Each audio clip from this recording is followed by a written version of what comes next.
Hello, dear viewers, and welcome back to our channel, where we delve deep into the most significant stories shaping the world around us, particularly those touching the revered halls of royalty.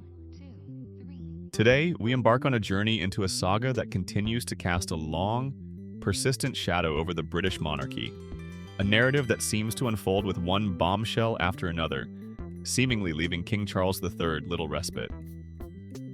We are, of course, referring to the enduring controversies surrounding Prince Andrew, the Duke of York, whose past associations and alleged actions repeatedly bring unwelcome scrutiny to the royal family. Before we immerse ourselves in the latest layers of this complex narrative, do remember to show your support by liking this video, sharing your thoughts in the comments below, and subscribing to our channel. Your engagement truly helps us continue bringing you these in-depth explorations. For many years now, the Duke of York has unfortunately been a figure frequently associated with negative portrayals of the royals. This unfortunate pattern began and has largely persisted since the revelations of his connection with the convicted pedophile, Jeffrey Epstein. What started as an acquaintance spiraled into a devastating public relations crisis for Andrew, and by extension, the entire House of Windsor. The repercussions have been profound, leading to his effective withdrawal from public royal duties and a significant diminishment of his standing within the family and in the eyes of the public.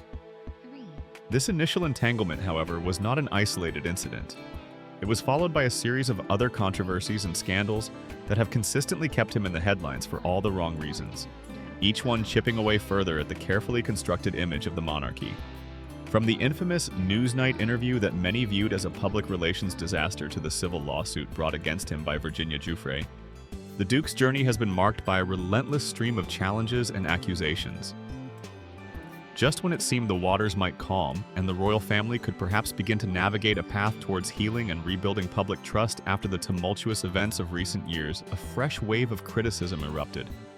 This latest surge was sparked by a revelation that brought another prominent figure close to Prince Andrew into the spotlight: his former wife, Sarah Ferguson, the Duchess of York.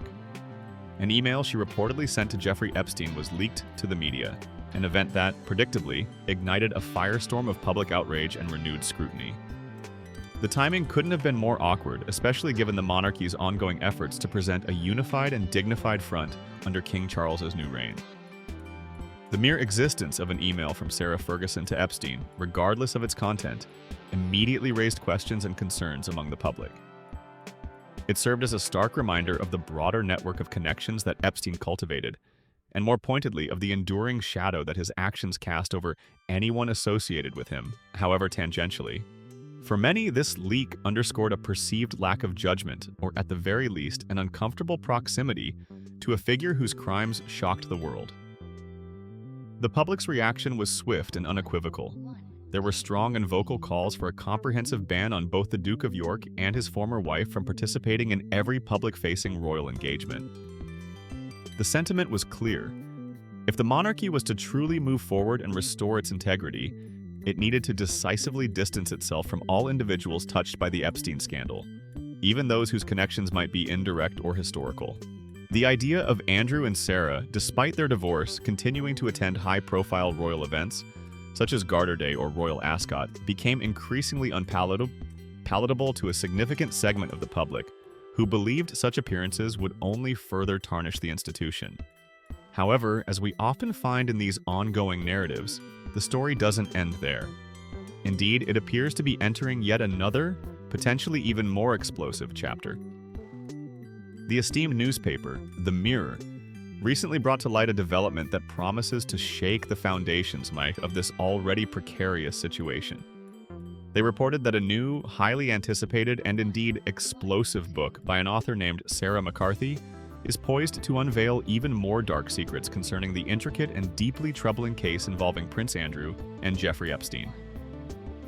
The very announcement of such a book, given the sensitive nature of the subject matter and the royal family's persistent attempts to move past it, immediately captured widespread attention and reignited intense public interest.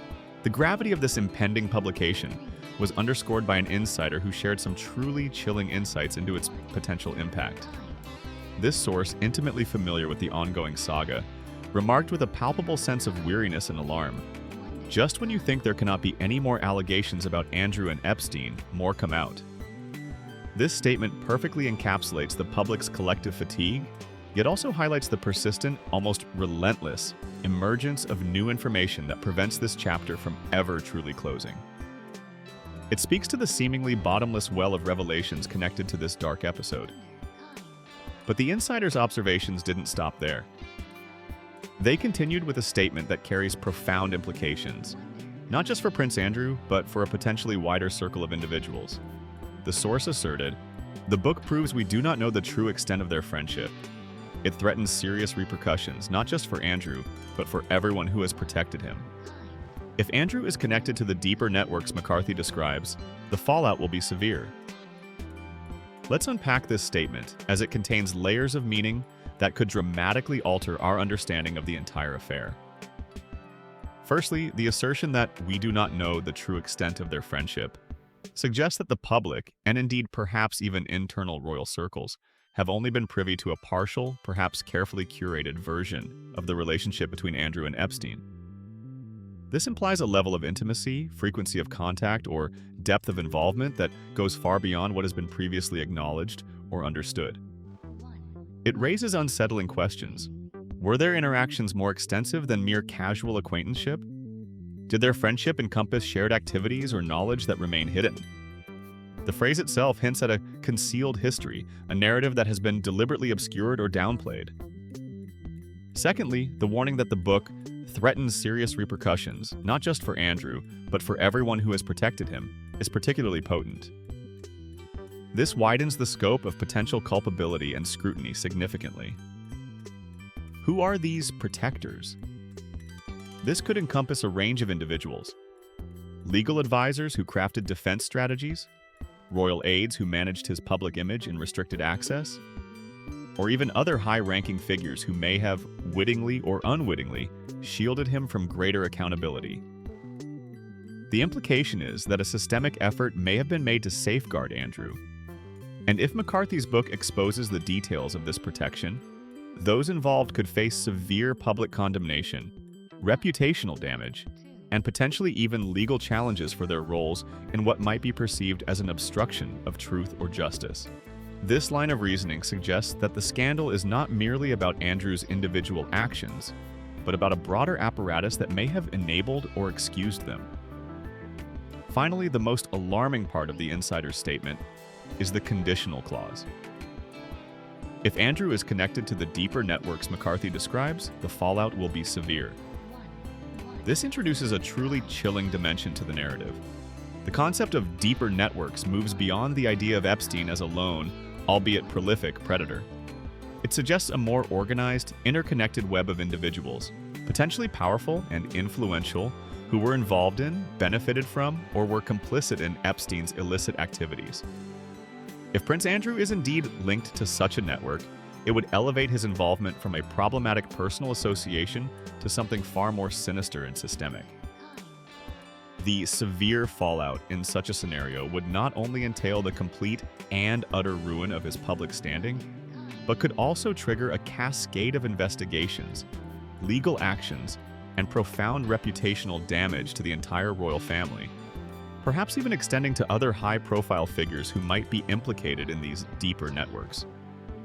It would transform the Andrew Epstein saga from a personal scandal into a major systemic crisis. The book at the heart of this unfolding drama is titled Blue Butterfly: Inside the Diary of an Epstein Survivor.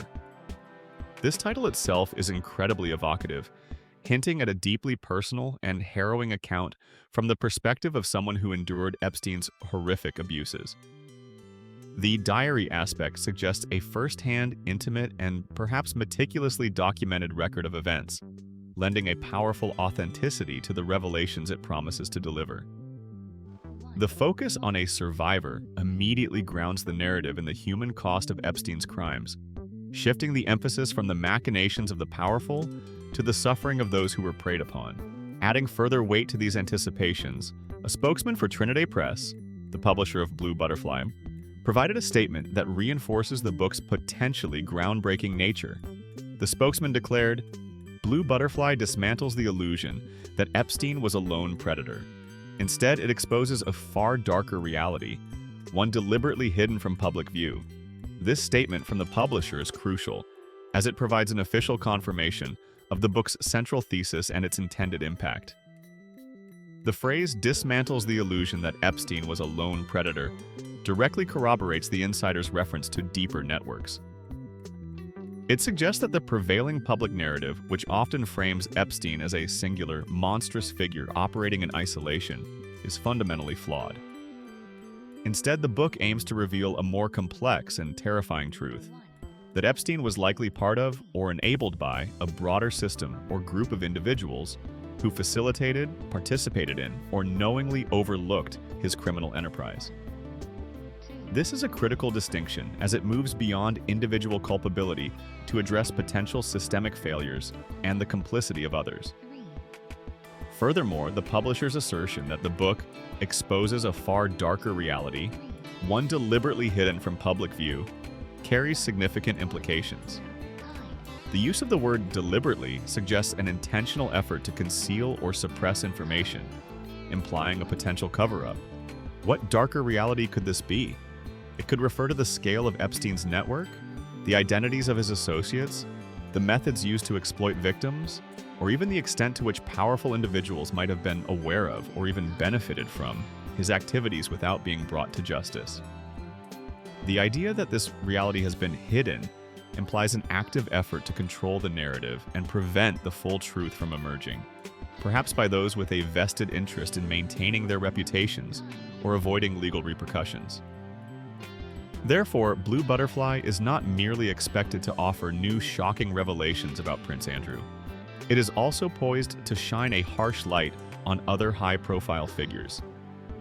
This broader scope indicates that the scandal's reach extends far beyond the confines of the British royal family, potentially implicating individuals in various spheres of power and influence, both domestically and internationally.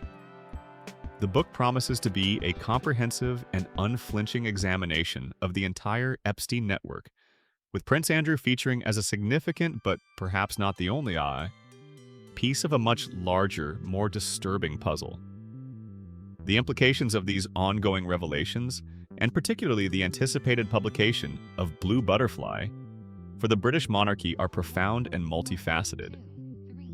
King Charles III, who has only recently ascended to the throne, has expressed a clear desire for a slimmed-down and modernized monarchy, one that is focused on public service and relevance in the 21st century. However, the persistent shadow of Prince Andrew's controversies directly undermines these aspirations. Each new allegation, each leaked email, and certainly the prospect of an explosive new book drags the institution back into a narrative of scandal and disrepute, diverting attention from the king's efforts and eroding the very public trust he seeks to build. The monarchy's struggle to distance itself effectively from Andrew is a continuous challenge. Despite his removal from public duties and military titles, his familial connection remains undeniable, and his presence, even in private family events, is often subject to intense media and public scrutiny. The perception that the royal family has not been sufficiently transparent or decisive in handling his situation continues to fester among some segments of the population. This creates an almost intractable problem for King Charles: how to uphold the family bonds while simultaneously safeguarding the integrity and reputation of the crown itself. The erosion of public trust is perhaps the most significant long-term consequence. For an institution that relies heavily on public perception, tradition, and a sense of moral authority, repeated associations with such egregious crimes can be deeply damaging. It raises questions about judgment, accountability, and the standards to which members of the royal family are held. The challenge lies in upholding traditional values and the dignity of the crown, while grappling with the very modern, very public, and often very messy realities of such severe scandals. The constant media scrutiny ensures that these issues remain front and center, making it difficult for the monarchy to simply move on. In conclusion, the saga surrounding Prince Andrew, Jeffrey Epstein, and the royal family continues to unfold with an unsettling regularity. From the initial revelations of his deeply problematic association to the recent uproar over Sarah Ferguson's leaked email, And now to the impending publication of Sarah McCarthy's Blue Butterfly. Inside the diary of an Epstein survivor, the narrative is one of persistent revelations and unaddressed questions. The book promises not only to shed more light on Prince Andrew's specific involvement, but also to dismantle the illusion that Epstein was a lone predator, exposing a far darker reality that has been deliberately concealed. This suggests a potential shift in understanding from individual scandal to a broader network of complicity and protection. This ongoing situation certainly gives us much to reflect upon regarding the responsibilities of public figures, the enduring reach of past associations, and the immense pressure on institutions like the monarchy to maintain trust and transparency in an increasingly interconnected and scrutinizing world. The repercussions, as the insider suggests, could be severe, not just for Prince Andrew, but for anyone who may have played a role in protecting him or concealing the true extent of the deeper networks involved. What are your thoughts on this complex and ever-evolving story? Do you believe these new revelations will finally bring the full truth to light? What impact do you think this will have on King Charles's reign and the future of the monarchy? Share your opinions in the comment section below. We value your perspective on these crucial matters. Don't forget to like this video, subscribe to our channel for more in-depth analyses, and join us for our next royal update. Thank you for watching, and we'll see you again soon.